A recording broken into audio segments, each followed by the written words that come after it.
আসসালামু আলাইকুম ওয়া রাহমাতুল্লাহি ওয়া বারাকাতুহু। প্রিয় বন্ধুরা, কেমন আছেন সবাই? আজকে খুবই গুরুত্বপূর্ণ একটি দুরূদ শরীফ আপনাদের মাঝে শেয়ার করব। যে দুরূদ শরীফ পাঠ করলে মহান আল্লাহ তাআলার রহমত নাজিল হয় এবং আমাদের প্রিয় নবী মুহাম্মদ সাল্লাল্লাহু আলাইহি ওয়াসাল্লাম বলেছে, যে ব্যক্তি আমার উপর একবারও দুরূদ শরীফ পাঠ করবেন, মহান আল্লাহ তাআলা তার উপর 10 বার রহমত নাজিল করবেন। সুবহানাল্লাহ। তাহলে বুঝতেই পারতেছেন এই দুরূদ শরীফটি কত গুরুত্বপূর্ণ।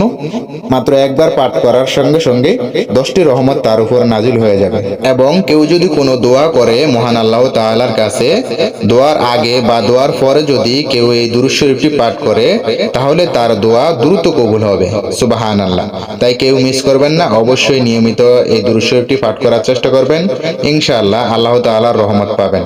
দুরূদ শরীফটি হচ্ছে, ইন্নাল্লাহা ওয়া মালাইকাতাহু ইউসাল্লুনা আলান নবী ইয়া আইয়ুহাল্লাযীনা আমানু সাল্লু আলাইহি ওয়া সাল্লিমু তাসলিমা। সুবহানাল্লাহ। খুবই গুরুত্বপূর্ণ এই দুরূদ শরীফটি সবাই নিয়মিত আমল করবেন, ইনশাআল্লাহ আল্লাহ তাআলার রহমত পাবেন। ভিডিওটি ভালো লেগে থাকলে অবশ্যই একটি লাইক, আর এমনই নতুন নতুন ইসলামিক ভিডিও পাওয়ার জন্য প্লিজ আমার এই চ্যানেলটিকে সাবস্ক্রাইব করে দিবেন। সবাই ভালো থাকবেন, সুস্থ থাকবেন। আল্লাহ হাফেজ।